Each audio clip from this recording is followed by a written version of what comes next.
And welcome back to the Doctor Who Marathon. I'm your host McEdam, and today we're going to be talking about the Doctor Who magazine story, The Broken Man, written by Scott Gray and with art by Martin Gregory. If I pronounce that right, Martin Gregory. I don't know how to pronounce that name. I have the collection of the story. It's 4 parts long in a trade version of Hunter of the Burning Stone, which this story ties into as it features the Lake family, characters that would become prominent in that story as well. I haven't actually read The Hunters of the Burning Stone yet, but this collects this. It also collects a mini story, Imaginary Creatures or something, Imaginary something. Imaginary Enemies, my apologies. And yeah, so I don't think Doctor Who magazine is something that we've tackled as of yet. We've talked about Doctor Who comics before with during the third, I believe we had a 4th Doctor story as well, I can't remember. But yeah, so this is actually, it has been a while since we've talked about a comic book story on the Doctor Who Marathon. And yeah, now, of course, when it comes to comic books usually follow the style of these big, long-stretching storylines, and you have teasers that set up in different stories. So essentially, when it comes to the Matt Smith era, it feels perfectly adaptable to comic books. Think about it. The 11th Doctor's era in terms of the television is mainly met with either stories that heavily connect to one another, or you have singular stories with a few scenes, with a few aspects of those stories tying into the largest narrative. That is essentially a comic book story. And Doctor Who does a similar thing. It still keeps everything in stories, like separates them in stories.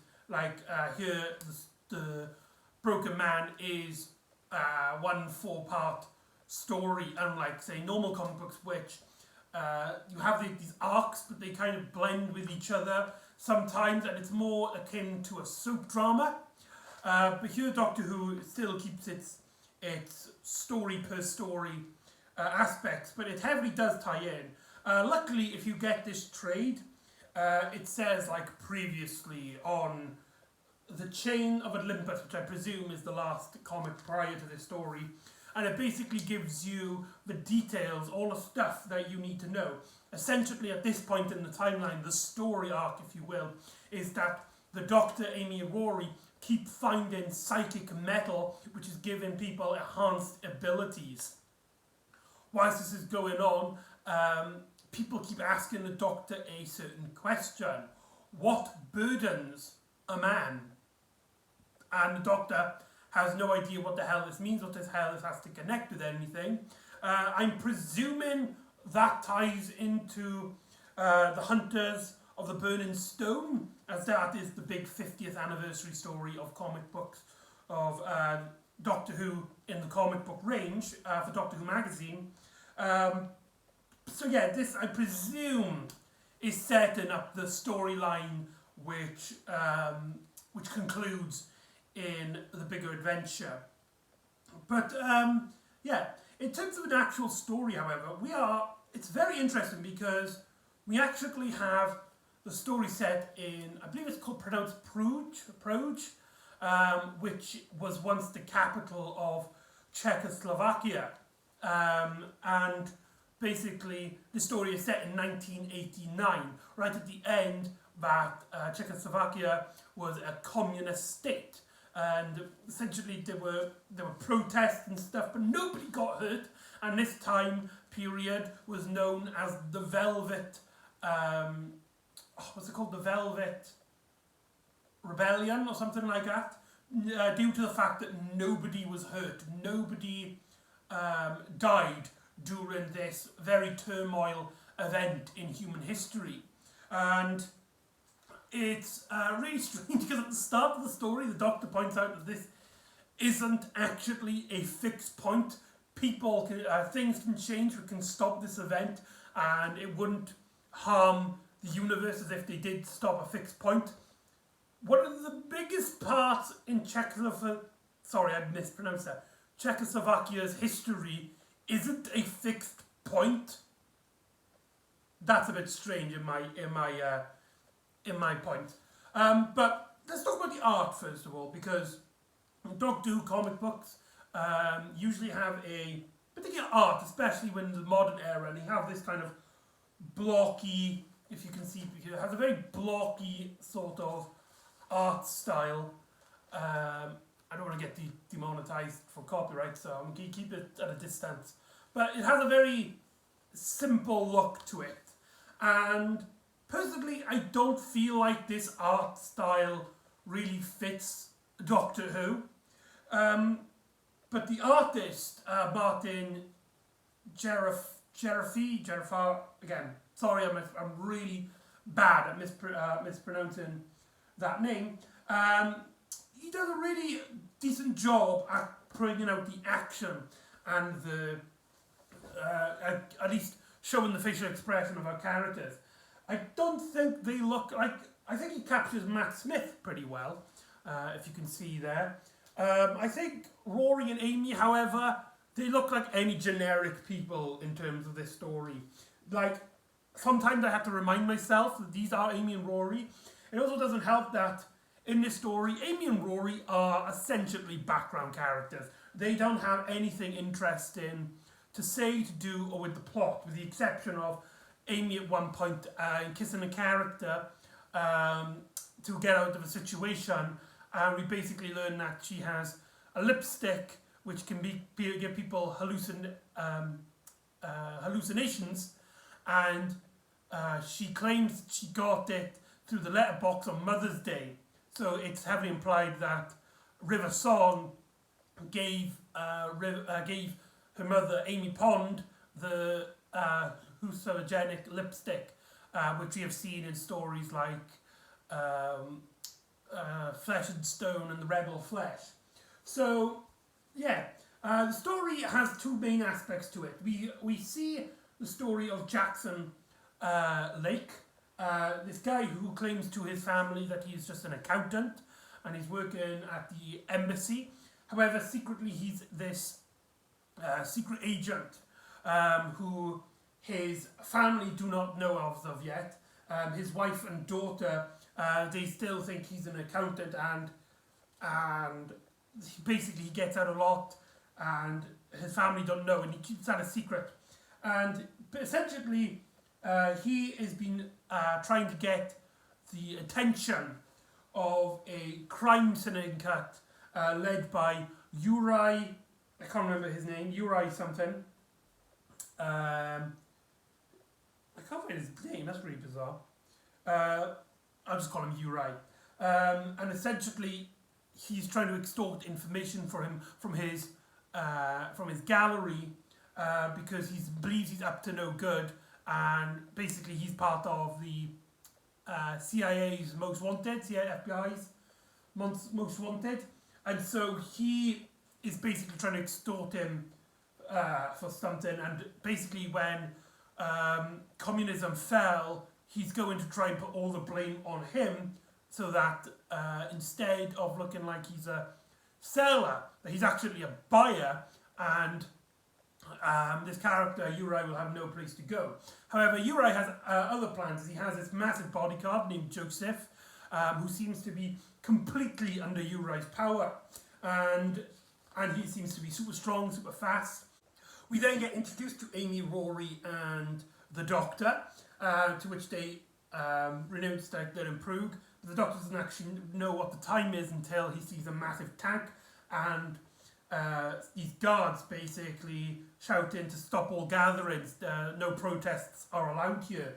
And basically the Doctor realises it's a tough time. We get introduced to this character, what's her name?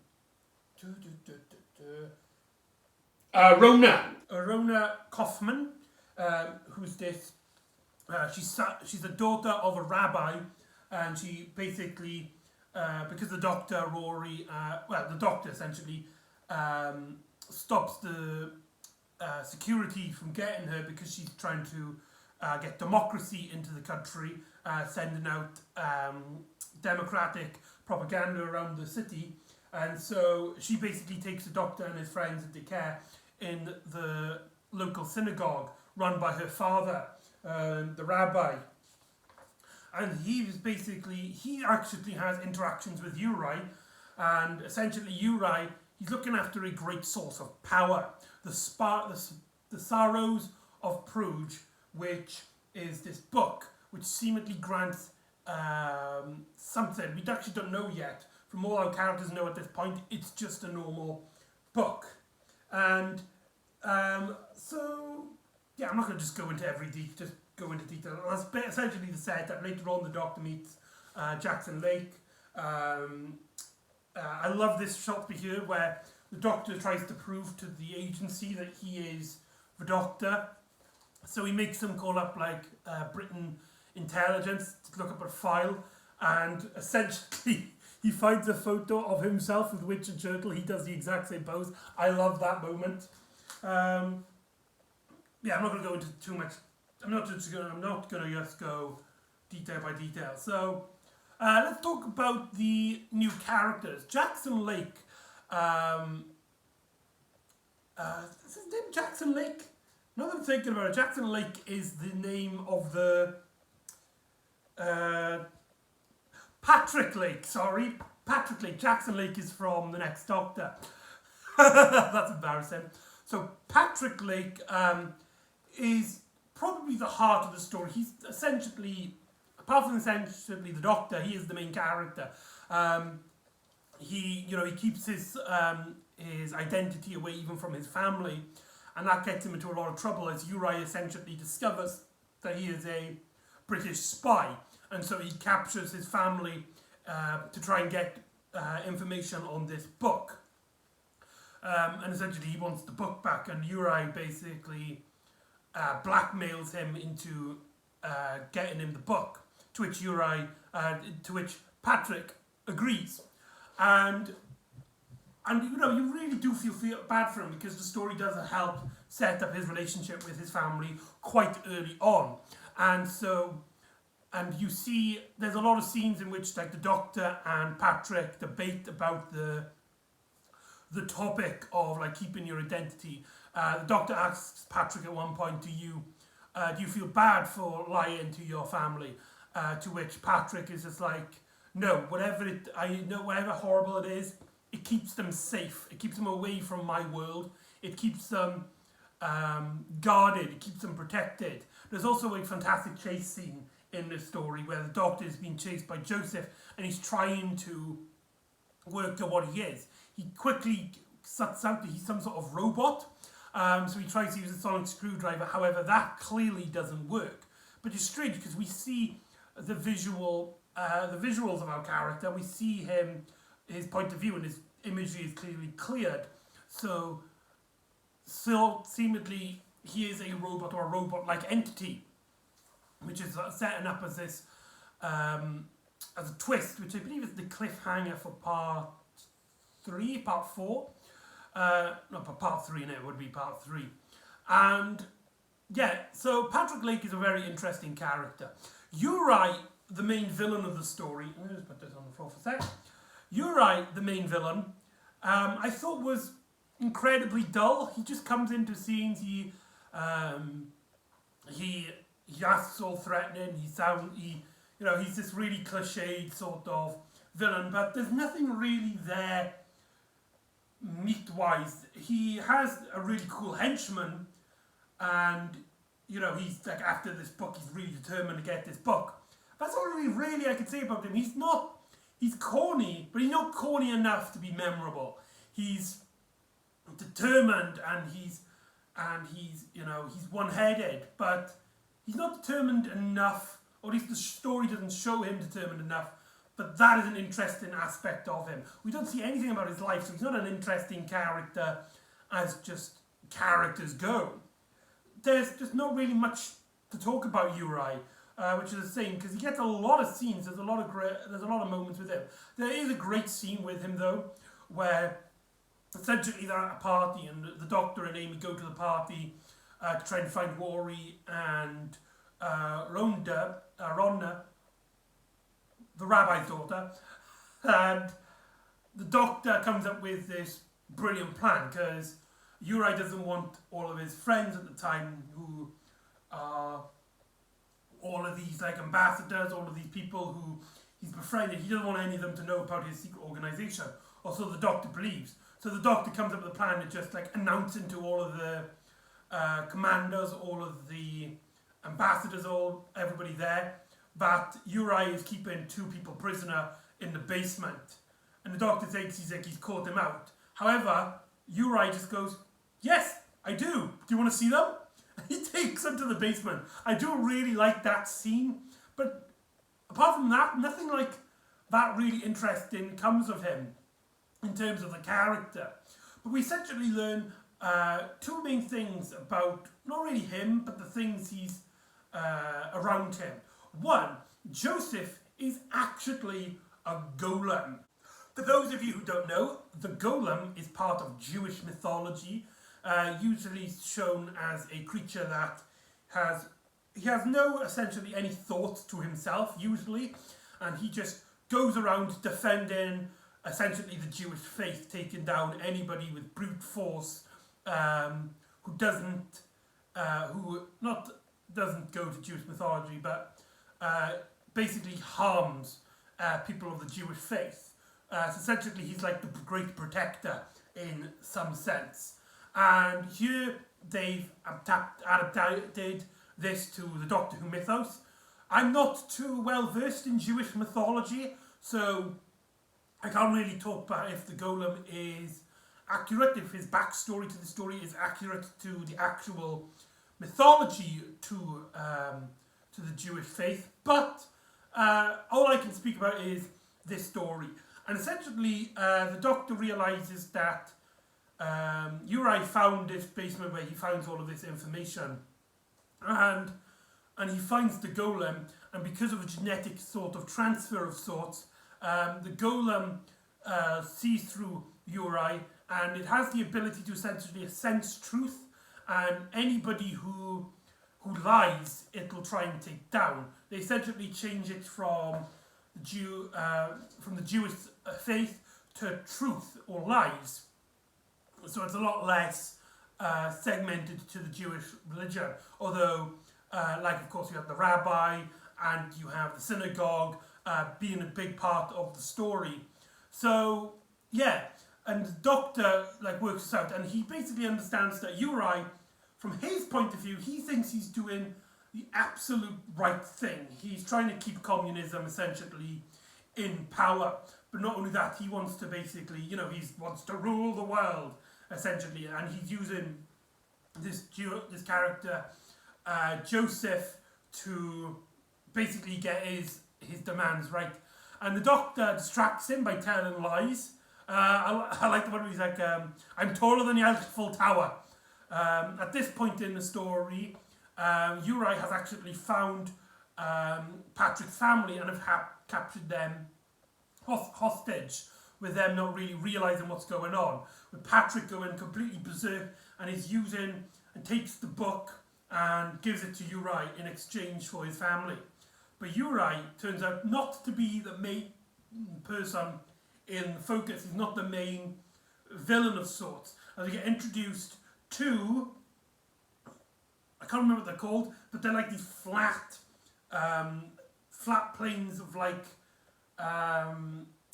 triangles that float in space, and they basically exist with only in a 2D dimension, which means that they can essentially go through any wall, they can go through anything,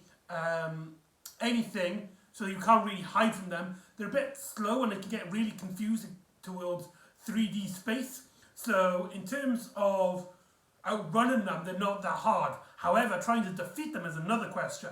Anybody who touches one of these triangle 2D entities gets immediately wiped. These creatures feed off fear, and when they sense fear, they close up onto the person and essentially burn them until they're skeletons. There's a lot of of very violent deaths in this story. For a Doctor Who magazine, which is usually centered around children, that took me by surprise. There's a lot of like characters like white red shirts who are really innocent, but the story like kills. Like when that party I mentioned, a few people get killed, even though they did nothing wrong. That was a bit of a surprise. And so the Doctor, Amy and Rory are running away as Uri's got the book. The Doctor's still there. And Uri is essentially, he has the book and he's about to send an army of these 2D creatures. And in this basement, it turns out this is where there's a secret location where the queen of these 2D creatures is coming out so it can feed on all the fear on the planet, whilst the golem is fighting. The Doctor uses part of Uri's DNA to basically stop this bond, its connection with the golem, and we essentially learn the backstory of the golem. He was originally a guy named Franklin who many years ago in Bruges, the Jewish faith was attacked, and so the rabbi used its magic powers to essentially, with this orb that they found, which is part of this living metal, the psychic metal, which is the story arc of the Doctor Who magazines at this point, uses it and basically can turn anybody into a clay creature that can defend everybody and has the ability to sense truth. And so this Franklin character basically offered himself. And what we learn is that whoever takes the orb and turns himself into this creature, the process cannot be reversed. They will be stuck like this forever. And Franklin, he turned himself into this golem creature. Later years down the line, Uri found him and basically used him, turning him into Joseph as his henchman. And so Franklin, he's a bit weak at this moment because he's used up a lot of his energy, and the Doctor has basically distracted him and used him to get all the strength so that he's weaker, so that he can get close to him and free him from Uri's power, whilst the Queen 2D creature is coming up from the floor. And Franklin tries to stop him, however he fails and sacrifices himself to at least weaken the 2D creature. Then in a broad determination to save her daughter, Patrick's wife, I don't know her name, I want to say her name is Hannah. I know the daughter's name is Annabelle, but the mother's name is Hannah. She basically sacrifices herself by holding the psychic orb. Also, as well, I forgot to mention, Franklin mentions the what burdens a man phrase, so ties into the story arc. Really took me out of the story, especially how I've not read the previous stories, so that kind of took me out of it to a degree. And the Doctor is like, no, you can't do this, you'll be stuck like this forever. To which the character's like, I don't care, I need to save my daughter. So she turns herself into this really puffy looking golem, and she essentially defeats the 2D Queen single-handedly, destroying all of the other 2D creatures up on the surface. Whilst they all turn to Uri and it's like, you promised us food, you promised us that we can feed on the fear. Whilst Uri gets extremely scared and they feed off him, killing him instead. And that's essentially the story. The Doctor basically gives his condolences to Patrick Lake, who believes at this point his wife is dead but his daughter has survived through the trip. So he's basically now widowed and a single father now, because his wife passed away, and that's essentially the end of the story. And so that's The Broken Man. Overall, the story has some great visual moments. It has, I love the setting. It's like constantly snowing. You've got these lot of graveyard settings, and you've got the synagogue, and you get to see a lot of these protests. Patrick Lake is also a really interesting character. But apart from that, the story feels a bit on the weak side. Uri is a very weak villain. There's not really much to talk about him. He reminds me a lot of, say, Malekith from the Thor: The Dark World, which isn't a good comparison. Hey, that's Christopher Eccleston, so it's a good comparison in the fact that it connects Doctor Who together, so there. And the story does kind of struggle to find anything interesting to do with our characters. You might notice that in this vlog, I've been talking mainly about like the plot without giving my own opinions, and that's because this story really doesn't have much to offer. It's a story which I think I enjoyed at the time, but I probably won't remember a year or two down the line. And so that's The Broken Man. So join me next time when the Doctor, Amy and Rory find themselves in modern day times, as there's a contest going around which is getting everybody's eyeballs connected to our TVs and screens. However, a familiar villain made out of stone is on its way and is using this contest, using this this television event to make a lot of itself. So join me next time for the magic of the angels, and I'll see you next time on the Doctor Who Marathon. Ta-da!